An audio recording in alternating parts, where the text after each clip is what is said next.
আজ আমি এসেছি, হ্যালো গাইস, আমার এক ছোট্ট বোনের বাড়ি, তার বাড়ি সর্বমঙ্গলা মায়ের পুজো। ঠাকুরমশাই পুজো করতে বসেছেন এবং আমি যে কি ভালোবাসি ঠাকুর আমাকে আজ এত বছর আমি এখানে আসিনি, মা টেনেছে, আজকে আমি এখানে এসেছি। সন্তান ছেলে বউ সবার মঙ্গল কামনায় এসেছি। সবাইকে ভালো রেখো ঠাকুর, ওদেরকে সুস্থ রেখো। আর ও আমাকে এত ভালোবাসে, আমি বলছি, ও হচ্ছে কলোনি মোড়ে তরকারি কাটে, ও আর আমাদের ব্যারাকপুর রোডের কালীবাড়ি ওর ফুলের দোকান।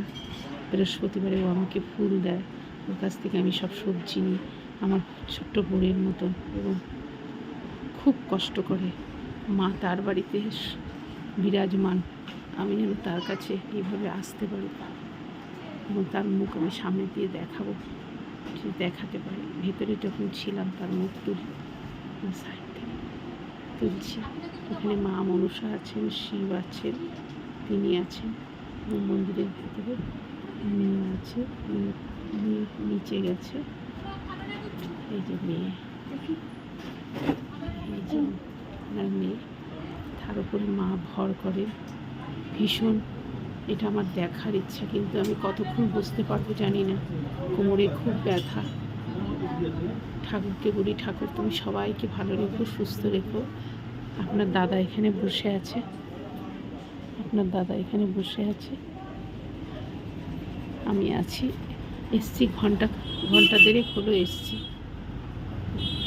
ওর অনেক পাড়ার পুরো লোক সবাই প্রসাদ খায়। ভগবান ওকে আরও দিক, ওকে ভালো রাখুক, ওর মঙ্গল কামনায় সবার মঙ্গল হোক। আপনারা ভালো থাকবেন। এখানে পুজো বসেছে, ঠাকুরমশাই সব সাজাচ্ছেন, এই সব কিছু বুঝাচ্ছে। এখন পুজো হবে, এখন তো আর বেশিক্ষণ কথা বলতে পারছি না, পরে বলবো। সবাই ভালো থাকবেন, সাথে থাকবেন, পাশে থাকবেন, যত পারবেন লাইক কমেন্ট শেয়ার করবেন এবং তাকে মন দিয়ে ডাকবেন। সবার মনস্কামনা পূর্ণ হবে। রাখি, টাটা।